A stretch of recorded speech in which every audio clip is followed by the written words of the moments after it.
We have said over and over again that the decisions that are being made, and that's why we take time to explain how we have arrived at these decisions. The dynamics of the virus, baseline data on infection rates, positivity, etc. The decisions we've made so far have been backed by the data and the science, first in the health area, and the data and the science in various other areas.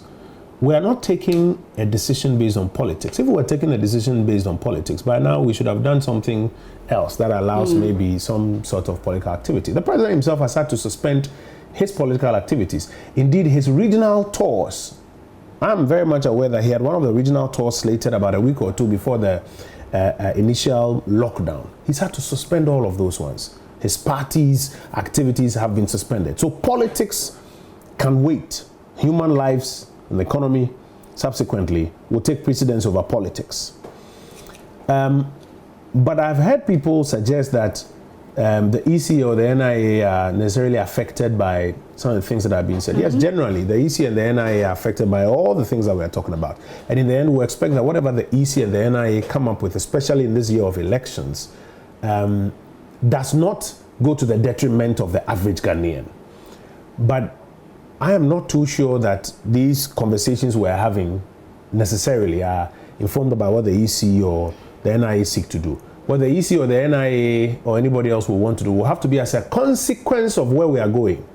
So if where we are going says that we're doing X or Y or Z, all other bodies will have to draw from where we are going and come up with the kind of preventive etiquette and safety protocols that are relevant for their cause. Bear in mind that I think we are clear in our minds that this election 2020 must happen. Countries have had this election in the midst of this pandemic. The question is, how do we prepare ourselves to have an election in the midst of this pandemic and in a manner that we can protect our population?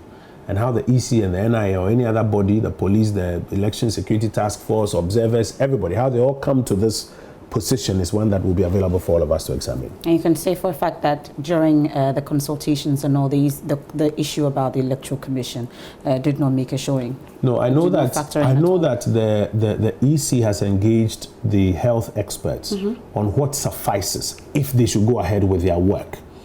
But that is like any other group engaging to get guidance from them. At the central committee where the president sits with his team taking a decision, the decisions are not driven by the interests of the EC or the NIA. The decisions are driven by what is prudent to protect lives on one front and at the same time allow some sense of normalcy in the Ghanaian jurisdiction. Okay.